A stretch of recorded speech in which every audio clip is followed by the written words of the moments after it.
영광의 박수.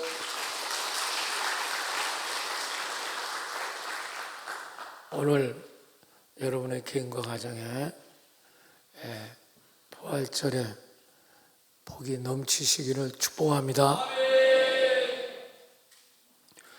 미국의 목사이자 베스트셀러 작가인 맥스 루케이드 목사라는 분이 있습니다. 이분은 굉장히 유명한 분이에요. 저분이 쓴 베스트셀러가 참 많은데, 저분이 쓴 책 중에서 우리 동네에서 예수님을 만났다라는 책이 있습니다. 루케이드 목사는 이 책에서 예수님은 2000년 전의 과거의 인물이거나 또 나중에 재림할 때 미래의 인물이 아니라 현재 우리 삶 속에서 만날 수 있는 분으로, 심지어 우리 동네에서 이웃처럼 만날 수 있는 분이다 라고 주장하고 있습니다. 루케이드 목사는 성경에서 가난하고 어렵고 힘든 이웃을 찾아오셔서 절대 희망을 주셨던 주님을 상기시키고 있습니다. 12의 혈루병 앓던 여인을 찾아와 고쳐주신 주님, 밤새도록 한 마리도 고기 잡지 못한 채 절망에 빠져있는 베드로에게 찾아와 깊은 곳으로 그물을 던지라 해서 고기가 터지도록 잡게 해서 새 희망을 주신 주님, 나인성 과부 외아들이 죽음에서 모든 절망을 속에 빠질 수밖에 없는 과부에게 그 아들아 일어나라 해서 살려내므로 새 희망을 주신 주님을 상기시키고 있습니다. 루케이드는 오늘을 사는 현대들 속에서도 어떤 어려움이 있다 해도 오직 부활의 주님을 만날 수 있다. 할렐루야. 단 조건은 그분만이 소망이고, 그분을 정말 주님으로 믿는 사람 속에 부활의 주님은 어김없이 나타나고 만나 주신다고 말씀하고 있습니다. 그렇습니다.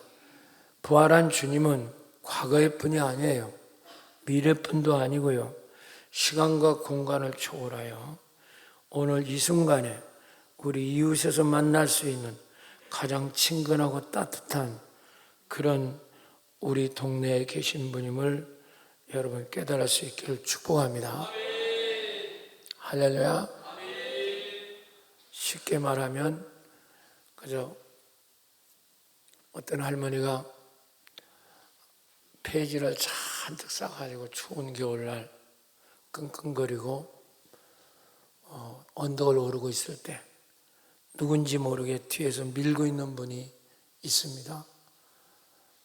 그 할머니에게 있어서 그분은 주님이십니다. 할렐루야. 영적 눈이 열리지 않으니까 모르는 거지, 영적 눈만 열리면 우리 주변에 절대절망 속에 빠져있는 우리 속에 언제든지 우리의 이웃처럼 다가오시고 만나오셔서 새 희망을 주시는 분이 주님이십니다. 그분은 언제나 여러분 시간과 공간을 초월해서 언제나 동일하신 분이에요. 히브리서 13장 8절 크게 읽어보세요. 시작. 예수 그리스도 어제나 오늘 영원토록 동일하시다. 할렐루야. 동일하십니다. 여러분, 그분을 만날 수 있고 그분을 체험할 수 있기 때문에 이 부활절이 축제고 부활절이 우리에게 소망이 되는 것입니다. 그럼에도 불구하고 우리는 지금 수없는 부활절을 지나면서도 교리적인 부활절만 지나고 있기 때문에 아무 능력이 없는 거예요. 2025년 우리는 가장 힘든 정치사회 경제적으로 어려운 시간을 보내고 있어요. 그러나 내가 정말 어렵고 힘들다면 주님은 더 가까이 와 계십니다. 이걸 여러분 믿으셔야 돼요. 할렐루야. 우리가 새벽이 어두우면 태양이 떠오르는 아침이 가깝듯이 내가 진짜 절대 절망에 빠져 있고 오직 주님밖에는 바라볼 수가 없는 사람 속에는 어김없이 주님은 찾아오십니다. 오늘 이분을 만날 수 있기를 축복합니다. 여러분 부활의 주님을 만나고 그 복을 받으면 여러분 인생이 통째로 바뀌게 됩니다. 부활의 주님을 모르면 인생은 안 바뀌어요. 교리적으로 수많은 공부를 하고 성경을 다 알고 통독하고 신학적인 지식이 많아도 그거는 부활의 주님을 못 만나면 구원은 없습니다. 우리 한국교회가 바로 교리적 부활만 있기 때문에 실제적 부활은 없고, 그러니까 부활절을 수십 번 지나도 부활의 주님의 확신이 없는 거예요. 그리고 이렇게 계란이나 이쁜 계란 싸가지고 예수 부활하셨네, 이걸 지나가는 사람에게 주면요, 그분은 이걸 왜 주는가 의심을 해요. 이 속에 뭐 들었나? 여러분, 괜한 당만 고생시키지 마시고 여러분 부활의 주님을 만나시기를 축복합니다. 할렐루야. 고린도전서 15장 3절 4절 시작. 내가 받은 것을, 자 여기 보세요. 내가 받은 걸 먼저 내게 전하여. 분명히 바울 사도는 받은 게 있어요. 받은 게 없는 사람은 줄 수가 없어요. 지식은 받은 게 아니에요. 그냥 아는 거지. 분명히 받은 게 있는 거예요. 그러니까 바울은 내가 받은 것을 먼저 너에게 전한다, 이렇게 얘기합니다. 이는 성경대로 그리스도께서 우리 죄를 위해서 죽으시고 장사 지낸 바 되셨다가 성경대로 사흘 만에 모여 다시. 중요한 건 성경대로입니다. 성경에 있는 대로 분명히 받았고 또 줄 수 있고, 그분이 오늘도 바울 속에 역사하셨다는 것입니다. 할렐루야. 아멘. 사도 바울은 원래 부활의 주님 외에는 실제 예수를 만난 적이 없어요. 그런데도 누구보다도 예수에 대해서 잘 알고 있어요. 그리고 누구보다도 정확하게 예수를 말하고 있어요. 그건 왜 그런가? 부활의 주님을 만났기 때문이죠. 믿습니까? 근데 우리는 2000년 전에 주님이 이 땅에 왔다 가셨고, 또 지역적으로 이스라엘에서 일어난 일이고, 우리 대한민국 여기서 이역만리 더 되는 지구 반대편, 이스라엘하고 반대편인데 우리가 그분하고 무슨 관계가 있냐고요. 정말 부활의 복을 모르면 기독교는 맥을 못 추는 거예요. 그러니까 오늘날 기독교가 힘이 없는 이유는 이렇게 사변적으로 예수를 믿고 있기 때문에, 말로는, 진리는, 교리로는 못하는 말 없이 다 하지만 실제 저 사람 속에는 주님이 없어요. 그게 문제입니다. 그러니까 부활절을 수없이 지나도 부활할 줄 아신 주님을 못 만난 거예요. 이게 오늘날 우리 한국의 위기입니다. 교리하면 너무너무 책이야 산더미 같죠. 근데 실제 부활의 주님을 만난 적이 없어요. 교리로 알고 있는 거지. 그게 참 안타까운 거죠. 고린도서 15장 21절 22절 시작.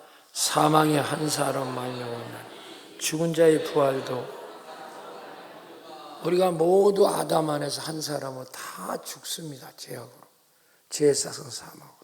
그러나 예수 한 분의 부활로 우리도 부활하는 줄 믿습니다. 그럼 우리가 부활한다고 하는 증거가 우리 속에 있어야 되잖아요. 말만 부활한다고 해서 되는 게 아니잖아요. 기독교는 실체 종교고 체험의 종교예요. 그런 교리 종교가 아니라 머리 좀 돌리는 이론적인 종교가 아니에요. 그걸 이론도 실체가 있은 다음에 이론이지, 실체가 없는 이론 갖고 백날 떠들어봐요. 사변적인 논리밖에 안 돼요. 그래서 죽은 종교가 된 거예요. 죽은 종교가. 오늘날 한국교회가 힘이 없이 무너지는 이유는 다 그거예요. 외국에 있는 종교도 마찬가지고요. 갈라디아 2장 20절. 그러면 우리가 모든 사람이 삶을 얻으리라. 한번 해봐. 모든 사람이 삶을 얻으리라. 새 삶을 얻었다고 말이야. 그러면 내 속에 예수 믿고 새 삶을 얻었다면 그건 도대체 어떤 삶이냐 그 말이야. 어떤 삶이냐고. 새 삶을 얻었다며. 그럼 새 삶을 얻은 당신은 어떤 삶을 살고 있냐 이 말이야.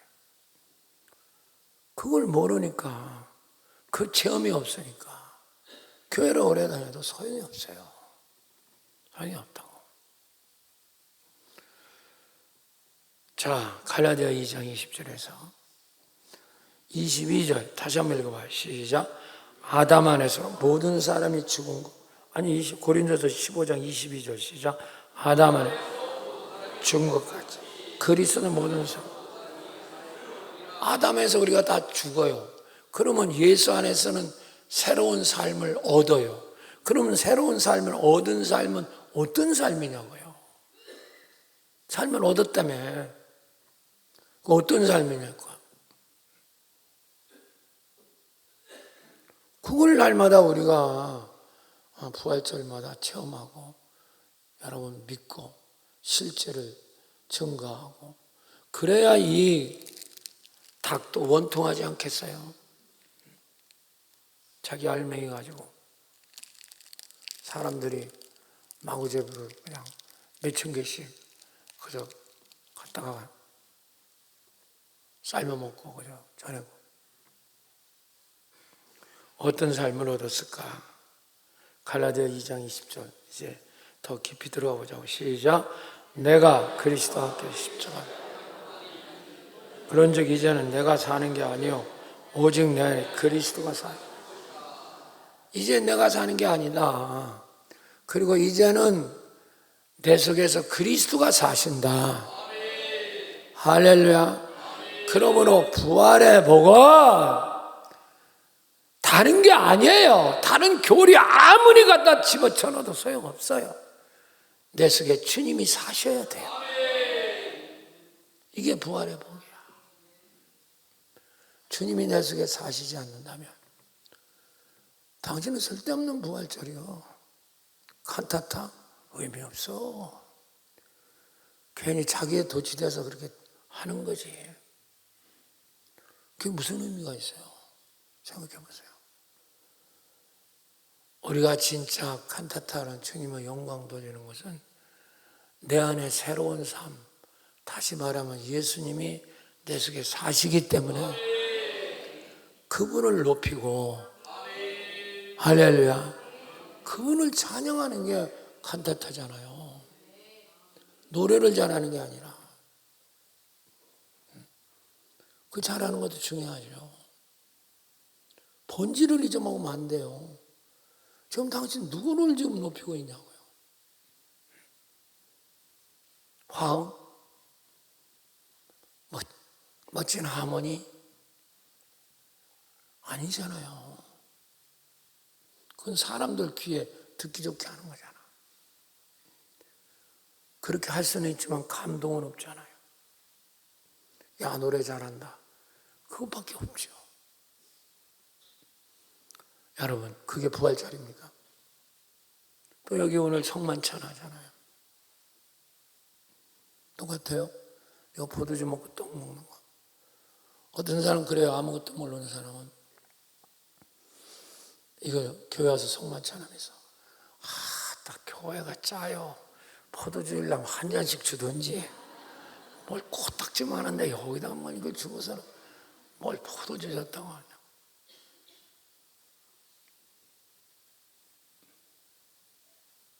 본질은 놓치고 상징에 우리는 다 매여 사는. 거짓자 인생이 다 돼버린 거예요. 여러분, 진정한 부활의 복이 뭔가? 그 나는 죽고 내 속에 주님이 사시는 거야. 주님이 내 속에 사시는 걸 체험 못했다면 부활은 없는 거예요, 당신이. 아직 부활의 복은 당신의 시작도 안 된 거예요. 그렇게 하면서도 부활절은 수십 번을 지났어요. 이게 얼마나 정말 넌센스입니까? 사랑하는 여러분, 그러면서 바울은 계속합니다. 이제 내가 육체 가운데, 읽어봅시다. 시작. 이제 내가 육체 가운데 사는 나를 사랑하사 나를 위해 자기 자신을 버리신 하나님 아들을 믿는 믿음은, 이제 내가 육체 가운데 주님이 사시잖아, 내 몸속에. 그러니까 그 육체 가운데 사는 것은 나를 위해서 나를 사랑하고 나를 죽으시고 부활하신 그분을 믿는 믿음으로 산다. I live the faith son of God. 하나님의 아들의 믿음으로 산다. 바로 그것이 내 속에 주님이 사신다는 뜻이에요. 그때부터 당신 속에 기적이 일어나요. 기도응답이 일어나고 병이 고쳐지고 주의 음성을 듣고. 그러면 주님이 내 속에 사시지 않는다면 주님의 음성을 어디서 들어요? 어디서 듣냐고. 성경 읽으면 그게 주님의 음성이 돼요? 그건 로고스예요. 로고스. 이거 백날 딸딸딸 읽어도 로고스라고. 레마가 돼요. 레마가. 주님의 음성이. 그래야 사람이 바뀔 거 아니야. 그래서 우리는 부활절을 보면서도 저같이 이제 목사 한 40년 한 사람은 고민이 돼요. 이번 부활절날 얼마나 많은 사람들이 부활의 복을 진짜 깨달을까? 얼마나 많은 사람이 주님의 음성을 들을 수 있을까? 고민된다니까. 그런 거하고 상관없이 우쭐거리고 그냥 부활절이라고 그냥 이리저리 뛰고 연극하고 애들 데리고 떠들고 시끄럽고 그냥 상 주고 뭐 나눠주고 계란 먹고 성탄절 또 부활절 연극하고 저녁에 칸타타하고 집에 가서 녹초가 돼서 떨어져가지고 아이고 부활절 2번만 하면 힘들다. 무슨 의미가 있어요? 무슨 의미가 있냐? 사랑하는 여러분, 부활의 복은 주님이 내 속에 사시는 거야. 그걸 확인하고 그분의 음성을 듣고 그분의 뜻을 순종하고 할렐루야. 이것이 일어나야죠. 이래야 부활이 정말 당신이 그래야 당신이 그 주님이 사셔야만. 잘 보세요. 당신이 죽음이 온다 해도 그 죽음을 뚫고 우리가 하나님 나라에 들어갈 수 있는 거예요. 부활의 주님이 내 속에 안 사시면 여기 와 있는 하나님의 나라하고 도킹이 안 돼. 안 돼. 왜 내가 맨날 전도동역에서 하나님 나라 그 복음을 전하는지 아세요? 당신 속에 살아계신 주님하고 도킹이 돼야 하나님 나라가 여기 온 것이 체험이 되고 그때부터 죽음이 두렵지 않고 할렐루야. 그분의 인도함 속에서 승리하게 될 줄로 믿습니다. 할렐루야. 오늘 이 말씀이 들리시기 바랍니다. 아멘.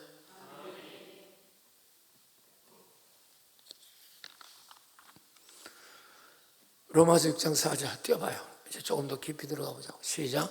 그러므로 우리가 그의 죽으심과 합하여 세례를 받아 그와 함께 장세. 자 보세요. 우리는 항상 부활절을 어떻게 하냐면 나는 그냥 가만히 있어. 예수님만 십자가에 죽으셨대. 그리고 예수님이 살아나셨대. 그래가지고 내 죄를 사했대. 그래서 내가 하나님의 자녀래. 그래서 내가 죽어도 천국 간대. 이렇게 믿고 있는 거예요. 이건 다 거짓이에요. 다 거짓이라고. 우리는 그렇게 배우는 게 아주 몸에 체질이 돼 있잖아요. 당신은 가만히 있고 예수만 혼자 죽어. 그리고 혼자 부활해. 그게 나를 위해서 죽고 부활했다는 거예요. 그래서 내 죄를 다 씻었다는 거예요. 그래서 나는 이제 맨날 교회만 다니면 나중에 천국 간대. 그렇게 믿는 게 우리 한국교회 전부잖아요. 그게 아니야. 성경은 그렇게 말하고 있지 않다고. 자, 로마서 6장 4절 다시 읽어봐. 시작. 그러므로 우리 그의 죽으심과 합하여 뭘 받아? 세례. 쓰세요. 세례라고 하는 건 내가 죽는 걸, 내 장례식을 말하는 거예요. 우리가 한국교회에서 가장 잘못 가르치고 있는 게 세례입니다. 세례를 죄 씻음 받는 예식으로 가르치고 있어요. 원래 베프티즘이란 말은 물하고는 아무 상관이 없어요. 어디 안으로 들어간다는 뜻이야, 베프티즘은.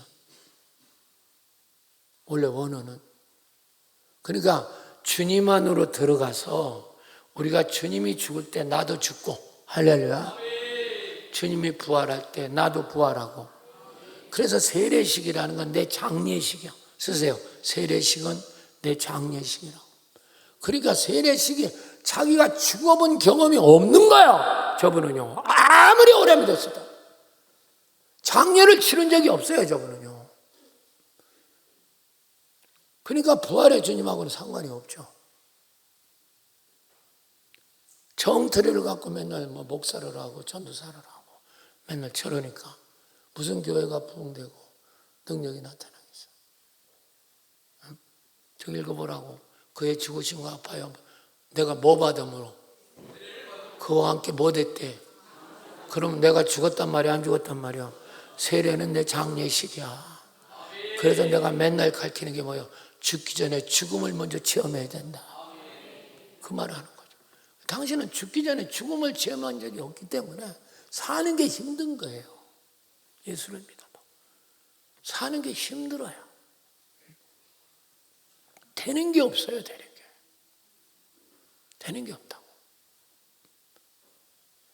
근데 이게 사람의 힘으로 깨달아지는 게 아니라 성령의 역사로 깨달아지는 거예요. 그러니까 세례받음으로 그와 함께 주님과 함께 뭐 되었나니? 장사가 왜 땅에 묻혔다는 거 아니야. 그러니까 당신 무덤이 있어야 된다니까. 죽기 전에 죽은 이 목숨 끊어진 다음에 뭐 있는 거 그건 의미 없어. 그건 다 지옥 가는 거야. 죽기 전에 당신이 이 땅에 살면서 예수 믿으면서 내 옛사람이 장세지는 무덤이 있어야 된다고요. 장세되었나니 이는 아버지 영광으로 말미암아 그리스도를 읽으세요. 시작. 죽은 자가 살지마. 그렇게 죽었기 때문에 예수가 부활할 때 나도 부활한다고 있습니다. 이게 시간과 아니 예수님은 2000년 전에 죽고 부활했는데 그게 나하고 무슨 상관? 그것이 바로 영적인 세계에서 되어지는 거야. 그럼 아담이 죄진 거하고 나하고 무슨 상관이 있어요, 여러분? 생각해 보세요. 왜 아담이 죄진 것 때문에 우리가 지옥 갑니까? 생각해 보세요. 이게 영적인 세계에서 되어지는 거예요. 이게 눈을 못 뜨는 거죠, 전혀. 그러니까 주님이 부활할 때 나도 살리심과 같이, 그래서 부활했기 때문에 또한 새 생명 가운데 뭐하게? 행하게 하시느라. 한 절 더 띄워봐. 5절. 확실하게 나와 있죠. 띄워봐요. 여기 원고 없어. 시작. 만일 우리가 그 죽으심과 같은 모양으로 연합한 자, 같이 연합한 자가 되었으면 또한 부활도 같은 모양으로 뭐한 자가 돼? 그러니까 부활절이라는 건 예수가 부활한 걸 찬양하는 게 아니야. 제발 좀 정신 좀 차려. 당신이 부활한 걸 찬양할 줄 알아야 돼요.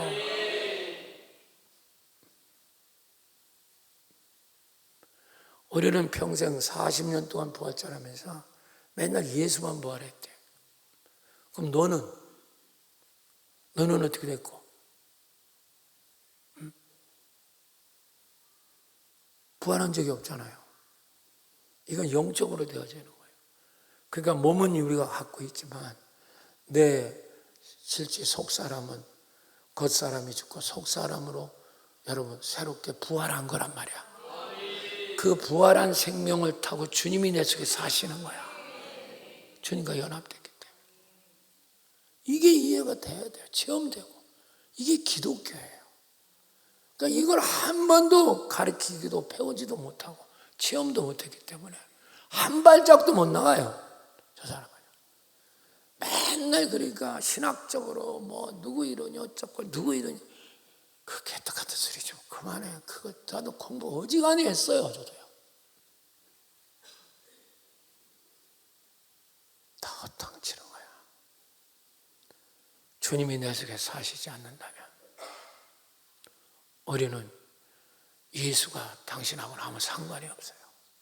베드로가 예수님이 제자들 발 닦아준다고 할 때 베드로 보고 소리를 친다. 베드로가 주님 제 발을 못 닦습니다. 상당히 겸손한 것 같으죠. 그러니까 예수님 뭐라고 말해요? 내가 네 발을 못 닦으면 너는 나와 상관이 없느니라. 그러니까 베드로가 겁이 팍 드는 거예요. 내가 그럼 몸뚱아리라도 그럼 다 닦아주시오. 목욕을 한 자는 발만 씻으면 되느니라. 계속 예수님하고 베드로는 엇박자가 나요. 영적으로 눈이 안 뜨면 항상 그러는 거야. 계속 당신은 엇박자가 나. 엇박자. 수렁털이죠. 이게 문제죠. 여러분 우리가 이제 부활절에 이런 거 다 했으니까 이따 저녁에 칸타타도 할 것이고 한 가지만 여러분 붙잡으셔야 돼요. 오늘 내 안에 누가 사신다? 이게 부활의 복이에요. 부활 증거로죠. 이거 놓치면 기독교 99%를 놓친 거야. 얼마나 어리석어. 얼마나 어리석으냐고. 오늘 제가 이제 저녁에 우리 여기 서울 장로님들 전체 데리고 여기 또 교인들 데리고 성지순례 떠납니다. 근데 제가 몸이 별로 그렇게 안 좋아, 컨디션이. 그래서 지금 2시까지가 데드라인이요. 그때 봐서 현찮으면 전 안 가고 김서령 네가 가라 그랬더니 지금 기 죽어가지고 그런 거 가서 설명해도 진짜 부활의 주님을 체험한 사람은 그 현장이 진짜 살아 움직이는 감동적인 현장이 되지만, 그러니까 그거 여행 100날 다녀봐야 그 영적으로 그걸 해석을 못 해주면 성지순례는 아무 의미가 없어요. 가서 돌더미만 보고 돌더미만 보고. 이게 어떤 현장인가 그걸 못 배우면 의미가 없어요. 사랑하는 여러분, 내 안에 누가 사셔? 그거만 한번 해봐. 유성석 가만히 있지 말고 내 안에 주님이 사시다 해봐. 시작. 이거 하나만 붙잡으라고. 그럼 당신은 성경 몰라도 기독교 99%를 붙잡고 있는 거야. 할렐루야. 그러면 성경이 다 해석이 돼요. 신구약이 다 도통하게 된다. 근데 그걸 모르는 사람은 항상 교리적으로 그래서 이게 어떻게 되고 이게 무슨 역사선이 이게 성문선이 이라고 하니까 그게 무슨 상관이 있어. 그거야말로 진짜 이스라엘 역사지. 출애굽기 그게 뭐 그냥 이스라엘의 뭐 북왕국 남왕국 뭐 이사야서 뭐 전기 이사야 후기 이사야 그게 무슨 의미가 있냐고. 그게 내 안에 주님이 안 계신데. 이제 여러분 오늘 이 부활절에 목사님이 좀 힘들지만 오늘 이 내용은 엄청 깊고 은혜가 쏟아지는 줄 믿습니다. 오늘 이것만 붙잡으시면 만약에 오늘 말씀이 이해되면요, 여러분 오늘부터 여러분 인생은 전혀 다른 인생이 됩니다. 아멘 요거밖에 안 돼. 전혀 다른 인생이 됩니다. 할렐루야. 이게 예수 믿는 거야. 누가 사셔야죠? 예수 믿는다면 어떤 예수를 믿어? 성경에 있는 예수를 믿는 거요? 뭐 역사적인 예수 믿는 거요? 어떤 예수를 믿는 거요? 여러분 2000년 전에 여기 온 예수를 믿는 거예요? 누굴 믿는 거냐고. 똑바로는 알고 있으라고. 예수는 우리가 믿기 전에야 역사적인 예수, 2000년 전에 온 예수도 믿지만은 이미 부활해서 내 속에 오신 주님이 오셨다면 내 속에 오신 그분을 믿는 거야. 그게 예수 믿는 거라고. 할렐루야. 아멘. 그렇기 때문에 기도가 쉬지 말고 터지는 거야. 그래서 저기 3시간 돌파 연습 기도회를 목사님이 주님의 음성을 들고 1000계단에 올라가서 계룡산 1000계단 꼭대기까지 올라가서 주의 음성 듣고 시작한 거죠. 요새 그래서 새벽마다 여러분 기도가 새벽 기도가 달라졌어 안 달라졌어? 여러분 나와본 사람 알아. 제가 갔다 오면 이제 2시간 돌파, 3시간 돌파, 지금 1시간 돌파예요. 혼자 있으면요 당연히 10분도 기도 못해. 20분, 30분 기도 못해. 목살에 떨어져 사람 1시간 기도 못해요. 말로만 제가 기도한다니 실제 기도 안 해요. 못하는 거지. 못합니다. 그게 기도하는 게 사쿠라지. 주님은 내 안에 계신데 지 뜻대로 사니까 그건 뭐 자주주님하고 상관이 없지. 이제 내 안에 주님이 사시면 어떤 일이 벌어지는가. 3가지 오늘 축복을 제가 얘기합니다. 20절, 21절 띄워주세요. 시작. 나의 간절한 기도와 소망은 아무 이런 일 부끄럽지 않아. 지금도 전과 같이 온전히 담대 살든지 죽든지 내 몸에서 그리스도. 그러니까 사도 바울의 삶의 목적은 죽든지 살든지 그게 문제가 아니야. 오직 내 안에 계신 주님만 뭐하게 돼요? 존귀하게 돼요. 그러면서 21절 이게 키워드입니다. 자 시작. 이는 그래서 죽는 것도 유익하다. 자 이거 5번 오른손 번쩍 5번 읽어. 머릿속에 완전히 외워야 돼요. 시작. 이는 또 한 번 시작. 죽는 것도 또 한 번 해봐. 시작.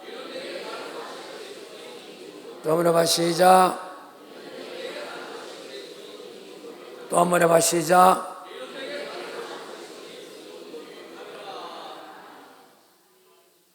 첫 번째입니다. 진정한 부활의 복은 내 속에 주님이 사시기에 내 삶의 목적이 분명해져야 돼요. 지금 당신이 사는 게 고통스러운 것은 돈이 없어서가 아니에요. 직장이 없어서가 아니에요. 당신이 지금 삶이 고통스럽고 병들고 그런 거는 삶의 목적이 분명하지 않기 때문이에요. 왜 사는가를 몰라요, 저분은요. 저 나이가 들었는데 60이 다 되고 70이 다 됐는데도 내가 왜 사는지를 모른다니까. 그게 문제야. 당신은 그게 문제라고. 진정한 부활의 복, 내 속에 주님이 사시는 걸 체험하면 내 삶의 목적이 분명해져, 단순해져. 다 분명해진다. 단순해진다. 삶의 목적이 단순하면 고통이 없는 거예요. 당신은 돈 못 벌어 고통한 게 아니에요. 삶의 목적이 뭔지 모르는 거예요. 그러니까 이랬다 저랬다, 이렇게 했다 저렇게 했다. 그러니까 맨날 죄만 짓는 거예요. 죄만. 죄성은 사망이잖아요. 그저 돈 버느냐? 돈 못 벌어 당신. 아무리 몸부림쳐 보세요. 주일 빠지고 알바하고 별 이상한 짓거리 다 하고 앉았지만 당신 돈 못 벌어. 똑바로 알고 있어. 여러분, 우리가 지금이라도 행복하고 내 인생이 복되려면 삶의 목적이 분명해야 돼. 이해되세요? 다시 말하면 삶의 목적이 단순해져야 돼. 쓰세요. 능력은 단순한 데서 오는 거야. 당신이 왜 능력이 없는지 아세요? 삶이 너무 복잡해. 머리가 너무 복잡한 거야, 저 여자는. 그냥 이랬다 저랬다 저랬다 이랬다 저랬다. 그러니까 너무 복잡해. 그러니까 나중에 병밖에 안 걸려. 이렇게 사는 사람은 정말 70, 60, 70 넘으면 병들어서 못 살아요. 당시 최면까지 못 산다니까. 제 말을 정말 잘 들어. 돈 벌고 안 벌고 아무 상관없어. 삶의 목적이 단순해져야 돼. 분명해야 돼. 이해가 되세요? 제가 교인들에게 가끔가다 이제 구역장 세미나 때 리더들이 제일 믿음 좋은 사람들이거든요. 그러니까 우리 교회 이제 중추 역할이 누구냐? 작은 교회 리더들입니다. 딴 사람들이 중심이 아니에요. 자기는 뭐 혼자 제일 잘 믿는 것 같지만 리더들이 제일 우리 교회 중심이에요. 기도도 제일 많이 하고 목사님 가르침을 제일 많이 받는 사람들. 그들에게 물어요. 제가 뭘 묻는지 아십니까? 여러분들 20대로 돌아갑시다. 건강하고 싱싱하고 20대로 돌아가고 싶은 사람 손 들어보세요. 왜 쭈그러진 얼굴을 하고 있으면서 손은 안 들어? 근데 사람들이 젊고 싱싱한 20대로 돌아가고 싶지 않냐 그러면 다들 안 돌아가고도 싶대. 의외들하고 그 장교회 리더분들이 믿음이 다 좋죠. 왜 안 돌아가고 싶으냐? 하여튼 어차피 20대를 안 가고 싶대. 그럼 언제가 좋냐? 지금이 좋대. 그럼 왜 좋냐? 물어보니까 예수를 믿으니까 좋대. 근데 이 사람들이 이제 정답은 말했는데 왜 이런가는 확실하지 모르고 있어요. 정답은 말했는데. 그렇습니다. 저도 이 나이가 돼서 20대를 생각해 봅니다. 아득하지만 아찔하기도 합니다. 나는 20대 때 시골에서 서울로 올라와서 유학을 할 때입니다. 정말 시골에서 서울에서 공부하는 건 유학입니다. 아무 친척 일가 없이 그저 가정교사 하면서 떠돌아다니면서 공부할 때 제 모습입니다. 젊죠, 20대. 바깥에서 자도 안 추워요. 몇 대 굶어도 괜찮습니다. 근데 문제는 뭐냐? 제 얘기하는 거예요. 너무 갈등인 거야. 왜 사는지를 모르겠는 거예요, 도대체. 내가 도대체 왜 살고 어디를 가야 되는지 나는 모르겠더라고요. 진짜. 그 당시에 예수 믿을 때다. 그래서 얼마나 내가 갈등이 심했는지 진짜 혼자 밤길을 낮에는 미쳤다고 그럴 것 같아서 밤에 안 보이는 길을 밤새도록 걸은 적이 있어요. 길도 어딘지도 모르고 안개가 자욱하게 끼는. 그래도 답을 못 찾았어요. 도대체 왜 사는지 어떻게 사는지를 모르겠더라고. 수없는 책을 봤어요. 뭐 철학책, 심지어 불경도 굉장히 깊이 제가 불교책을 봤어요. 어지간 똘중보다 제가 어지간 불교 더 많이 합니다. 진짜 봤어요. 모르겠더라고요. 그러다가 제가 죽을 병이 걸렸어요. 20대부터 30대까지 폐병이 걸렸어요. 그것도 폐병 3기. 그 당시는 약이 없어. 2기만 넘으면 그 당시는 폐병 걸리면 보건소에 주는 여기 주사 맞는 거 있어요. 마이신. 그밖에 없었어요. 근데 나는 그게 넘어섰다는 거예요. 그거 갖고 치료하는 정도가 넘어섰기 때문에 의사가 힘들다고 그러더라고요. 죽을 병이 걸린 거죠. 그렇게 20대에서 30대를 넘어가면서 정말 천만다행으로 하나님의 은혜로 예수를 믿고 할렐루야. 이게 진짜 천만 은혜. 정말 못 고친다는 내가 병이 고쳐진 거예요. 이건 정말 얼마나 놀라운 얘기인지 몰라요. 그리고 내가 전혀 우리 집안에 한 사람도 예수 믿는 사람이 없는데 예수를 믿게 됐고, 할렐루야. 그리고 목사가 됐어. 이건 있을 수가 없는 겁니다. 우리 동네에서 지금까지도 미스테리입니다. 지금까지도. 지금은 내가 무슨 큰 교회 목사가 되고 뭐 대학교 총장도 하고 그러니까 우리 동네에서 다 그냥 뭐 대단하고, 우리 중학교 내 나온 중학교도 현수막을 걸고 자랑스러운 동문 뭐 이렇게 하고 패를 갖다 주고 뭐 이러지만 뭐 그건 그 당시는 다 미쳤다고 그러죠. 그런데 저는 길을 찾았거든요. 할렐루야.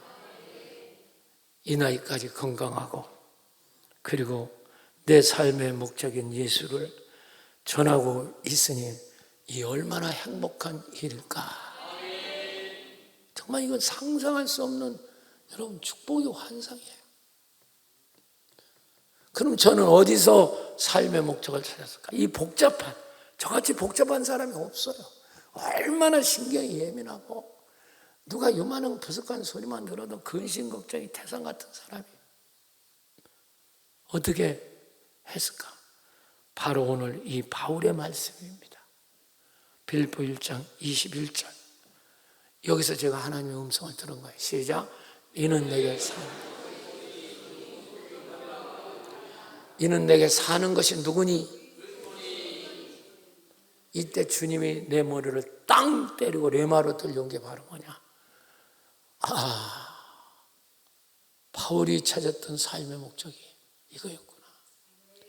바울은 여러분 돈도 많고 공부도 많이 하고 가문도 좋고 시브린 중에 시브린이고 베냐민 집하고 여러분 가멜리엘 문화 있고 로마 시민권이고 율법으로 완전하고 흠이 없는 사람, 아무것도 없는 사람. 그런데 이걸 배설물로 여기고 그리스도를 얻고 그 안에서 발견되려 하매니. 할렐루야. 그 이제 얘기합니다. 어떻게 그러면 우리의 삶의 목적이 뭐냐? 여러분 놀라지 마십시오. 너무 간단합니다. 우리의 삶의 목적은 내 속에 주님이 사시니까 사는 거예요. 한번 써보세요. 예수님이 내 속에 사시니까 사는 거야. 이게 눈이 떠져야 돼요. 이러면 주의 종이 될 수 있어요.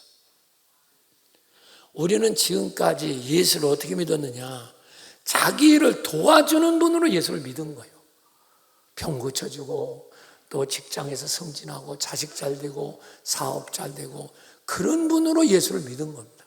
이건 사쿠라입니다. 이건 거짓자를 믿은 거예요. 여러분, 바울이 깨달은 우리 기독교인의 삶의 목적은 너무너무 단순합니다. 주님이 우리에게 사시니까 사는 거야. 할렐루야. 저는 아침에 일어납니다. 많은 일이 있어. 어제 어디서 연락 오고 어디 연락 오고 뭐 결정 저는 그거 전혀 놓고 안 됩니다. 신경 안 씁니다. 아침에 일어나서 기도하는 게 바로 주님이 내 속에 사시니까 나 삽니다. 너무 단순하잖아.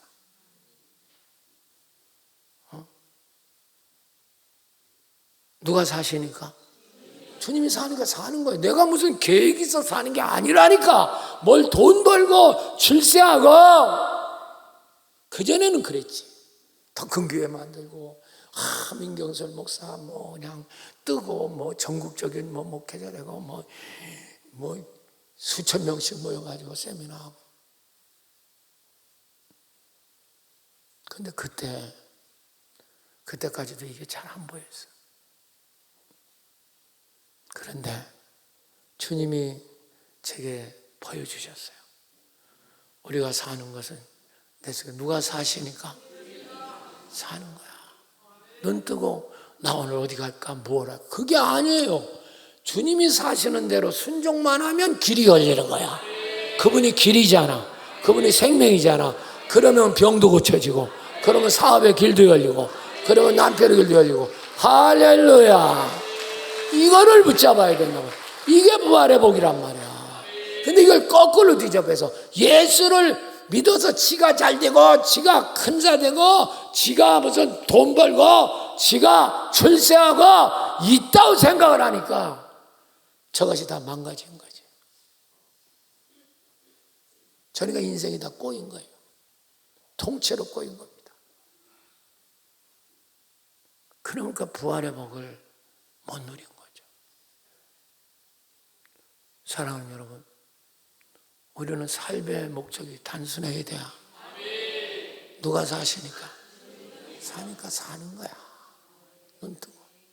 어디로 갈까? 무엇을 할까? 무엇을 마실까? 아무 의미가 없어. 주님이 하라는 대로 하면 되고, 가라는 대로 가면 가고, 쓰면 쓰는 거고. 그러니까 일이 잘 되는 거예요. 오히려 병도 고쳐져. 근데 지가 계획을 짜고 거기다 주님을 끌어다 댕겨서, 그러니까 일이 꼬이고 평생 가도 저건 안 되는 거죠. 모래성을 쌓는 거예요. 모래성 다 무너져요. 다 무너져. 그 틈을 가서. 깨닫는 자가 되시기 바랍니다. 자, 지금 열심히 제가 설명하려고 설명했는데, 삶의 목적이 단순해진 분 원수가 아멘 해봐. 손 안 올려. 그래도 나는 내 꿈을 이루어야지. 주님 제 꿈을 이루어주시. 당신은 틀렸어. 그러니까 안 돼. 그래서 목사님 가까이 쫓아다니면 길이 열립니다. 혼자 그렇게 잘난 척 해봐야 당신 안 돼. 나도 과거에 다 해봤거든. 해본 장난이야. 그래서 죽을 병밖에 안 걸렸어. 이제 두 번째로 갑시다. 빌립보 1장 21절. 다시 뛰어. 시작. 사는 것이 그리스도입니다. 두 번째입니다. 진정한 부활의 복. 내게 주님이 사시면 죽음도 긍정이 됩니다. 죽음이라고 하는 건 가장 부정적인 거예요. 그래서 인간이 죽음을 두려워하잖아요. 죽음을 싫어해요. 죽는 걸. 이건 아직 저 사람이 부활의 주님을 못 만난 거예요. 그러니까 죽음이 두렵죠. 거짓자가 죽는 게 아주 두렵죠. 그래서 인간에게 가장 부정적이고 두려운 건 죽음이에요. 뭐니 해도. 황후장사 앞에 앞에도 죽음이요.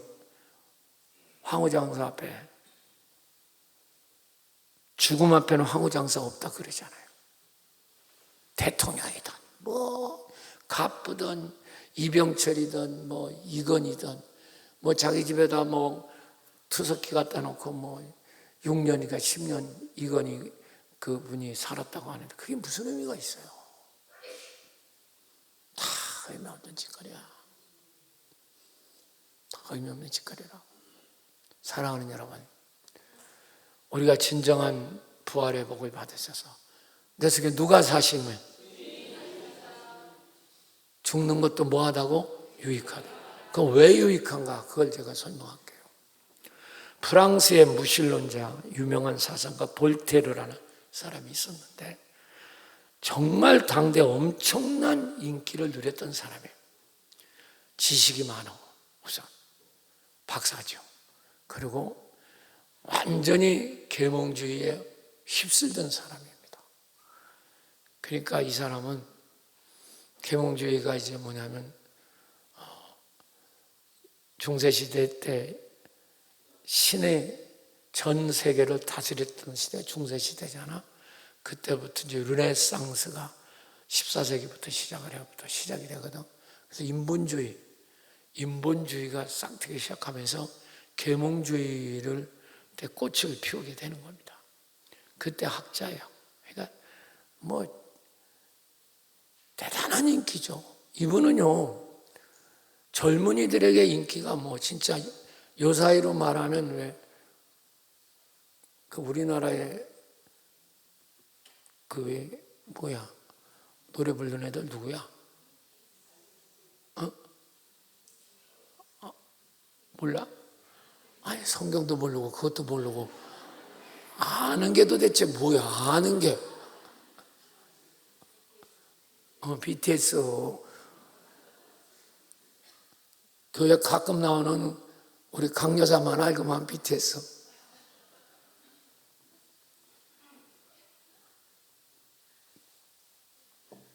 그 정도 인기를 누렸던 사람이에요, 볼테르가. 이 사람 연설의 여지는 간단합니다. 신은 없다. 하나님은 없는 거다.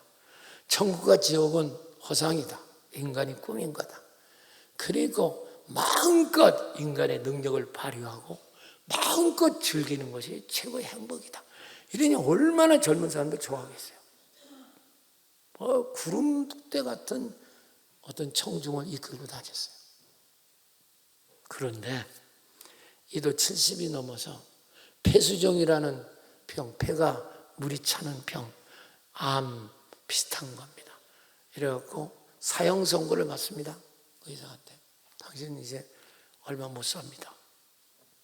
그러니까 너무너무 이 사람은 두려워하는 거예요.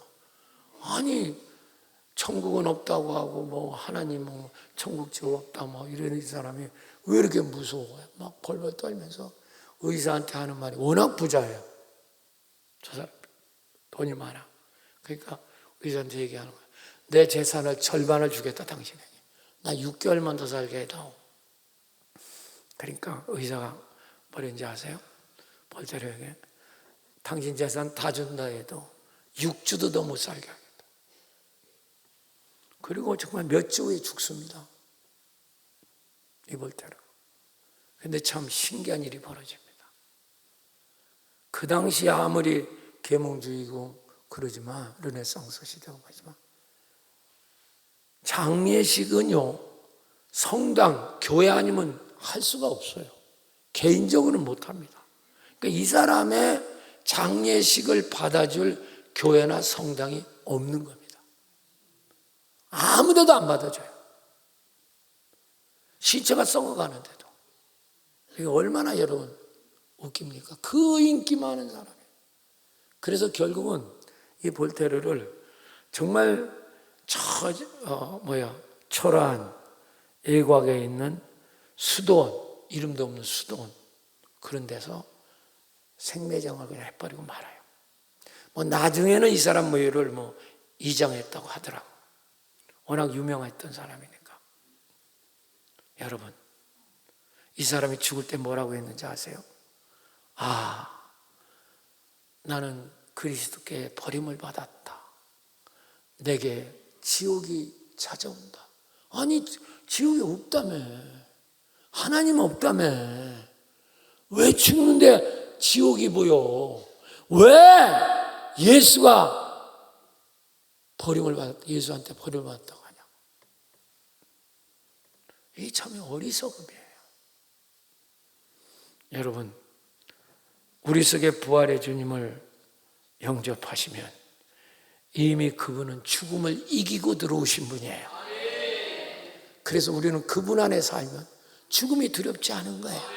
그래서 내가 늘 가르치는 게 뭐예요? 죽기 전에 죽어야 된다. 하모섭에 죽기 전에 죽어야 된다. 죽기 전에 나는 무덤이 있어야 됩니다. 내가 어디서 죽었다는 무덤이 분명히 있어야 돼요. 이건 오스왈드 챔버스도 똑같은 주장을 합니다. 그러니까 죽기 전에 죽어본 적이 없는 사람은 죽음이 무섭죠.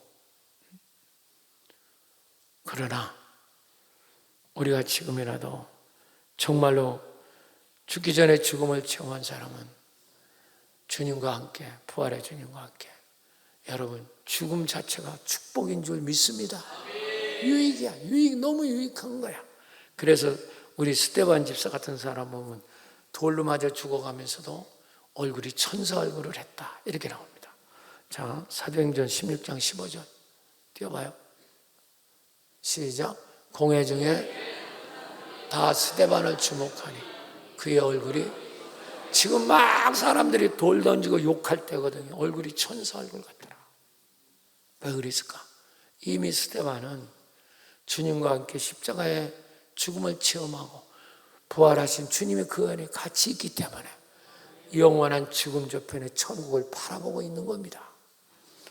자, 사도행전 7장 55절 56절 시작. 스데반이 성령 충만해 하늘을 하나님의 영광 및 예수 서신 걸 보고 말하되 보라 하늘이 열리고 인자가 하늘 높이 서 이미 그는 하나님 저 하늘에 열린 걸 봐요. 그래서 내가 여러분에게 그렇게 전도동력 세미나를 강조하는 거예요. 당신이 진짜 영적으로 눈을 떠서 여기 와 있는 하나님 나라 부활의 주님을 내 속에 체험하면 여기 하나님 나라가 여기 와 있어요. 여러분 그게 눈이 떠져야 돼요. 그래야 죽음이 두렵지 않은 거예요. 그냥 교리적으로 당신이 백날 오래 믿고 집사, 원사, 장로, 목사라 할지라도 하나님 나라의 복음에 눈을 뜨지 못하면 죽음이 두렵죠.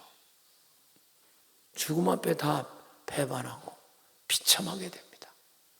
사랑하는 여러분, 오늘도 정말 내 안에 주님의 사심을 굳게 믿으시기를 축원합니다. 마지막 하나 하고 또 끝날게요. 22절 24절 띄워주세요. 빨리 읽읍시다. 시작. 그러나 만일 육신으로 사는 것이 무엇을 택해야 할지 나는 알지 못하노라. 내가 그 둘 사이에 끼었으니 차라리 세상을 떠나서 그리스도와 함께 있는 것이 훨씬 더 좋은 일이라. 그렇게 하고 싶으나 내가 육신으로 있는 것이 너희를 위하여도. 그러니까 사도 바울은 늘 육신이 깨져서 죽기를 원했어요. 너무 고통스럽고 주님하고 함께 있는 게 너무 좋다 이미 부활의 주님이 자기 있으니까. 그런데 주님이 죽음을 허락하지 않는 거예요. 그러면 나는 육신이 깨져 주님한테 함께 있는 게 좋은데 주님이 나에게 육신의 죽음을 허락하지 않으니 주님께 또 물어봤죠. 근데 그것이 바로 다른 사람을 유익하게 해주고 오라는 거예요. 할렐루야. 이게 축복이죠. 여러분 우리는 부활의 주님이 사시면 내 육체도 살고 있잖아. 할렐루야. 그러니까 이 육체가 사는 한 주님이 살아도 고통이 오죠. 이 육체는 구원을 못 받았기 때문에 고통이 옵니다. 그러니까 바울은 이 육체 벗고 주님과 함께 영원히 신령한 몸을 입고 살기를 원했다는 거죠. 그런데 나중에 깨달으니까 네가 육체로 남아 있어야 될 이유가 있다. 그건 다른 사람에게 유익을 끼치려고 아직 영적 세계를 깨닫지 못한 사람이 있으니까 할렐루야. 그들에게 눈을 떠주게 하기 위해서 네가 있어. 저도 그래요. 정말 제가 오늘 이거 가지만 내 컨디션 봐서 안 가고 싶어. 근데 가야 할 것 같아. 또 왜냐하면 목사님 안 가면 우리가 무슨 재미로 가냐, 무슨 의미가 있겠냐. 다 장로들, 소수 장로들 그러니까.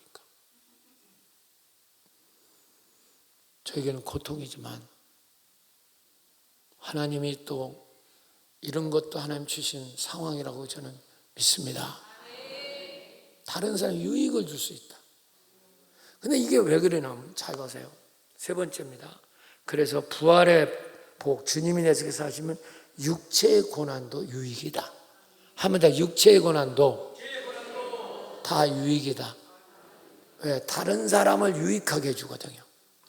이게 무슨 말이냐면 인간은 자기에게 나쁜 짓 한 사람에게 잘해줄 수 없어요. 그런데 부활의 주님이 오시면 그분은 사랑이기 때문에 나한테 설령 잘못한 사람한테도 사랑을 베풀 수 있어요.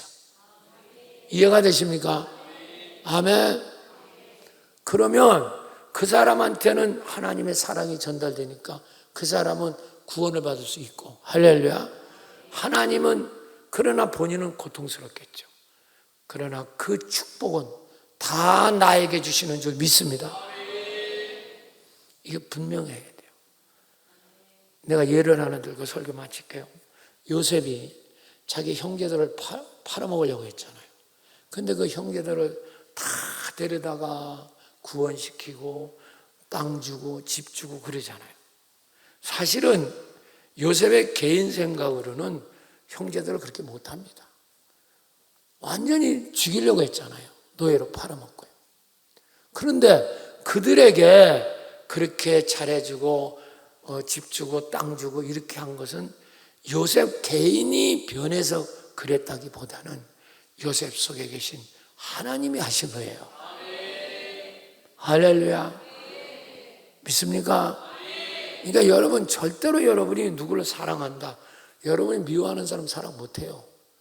그러나 부활의 주님이 사실 때만 그분이 당신을 통해서 그 사람을 사랑할 수 있게 되는 거예요. 이게 복음이에요. 이걸 모르고 지가 무슨 큰 사랑 있는 것처럼 그냥 사람들 앞에 와서 그건 자신을 속이는 거예요. 우리 주님께 순종만 하면 돼요.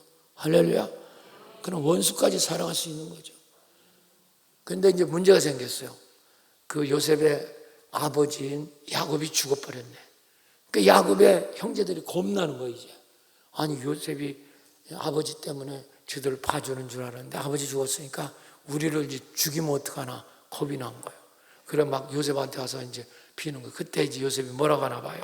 창세기 50장 19절 읽어봐요. 시작. 요셉이 두려워하지 마소서. 내가 하나님을 대신하여. 내가 하나님을 뭐요? 내가 하나님의 일을 내가 어떻게, 하나님이 하시는 것인데 내가 마음대로 당신들을 미워하고 내가 마음대로 당신들을 심판하고 그럴 수 없다는 거죠. 할렐루야. 왜냐하면 요셉은 죽고 요셉 속에 주님이 살고 계세요. 할렐루야. 이게 놀라운 거예요. 그러면서 20절 읽어봐. 시작.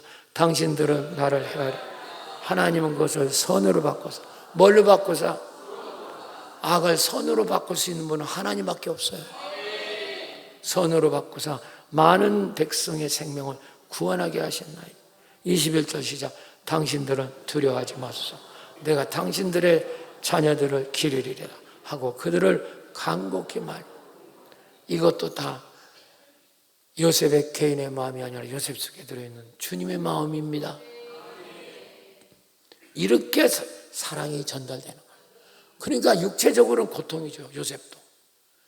그러나 요셉 속에 있는 하나님이 역사에서 다른 사람에게 유익을 주고 그 유익을 준 거에 대한 축복은 요셉 우리에게 주신다 이 말이야. 할렐루야. 아멘. 그렇기 때문에 우리가 육신적으로 고통을 당해도 부활의 주님이 우리에게 사신다면 그것 자체가 축복이고 유익이 된다. 다른 사람을 위해서 우리는 사는 거예요. 이걸 아셔야 돼요. 할렐루야. 내 개인의 이익을, 이건 아직도 예수를 모르는 사람입니다. 이미 죽었는데 무슨 유익이 있겠어요? 죽었는데. 사랑하는 여러분, 이제 설교 마칩니다. 오늘은 성찬지가 조금 늦었지만 여러분 이 부활의 복을 받으시기를 축원합니다.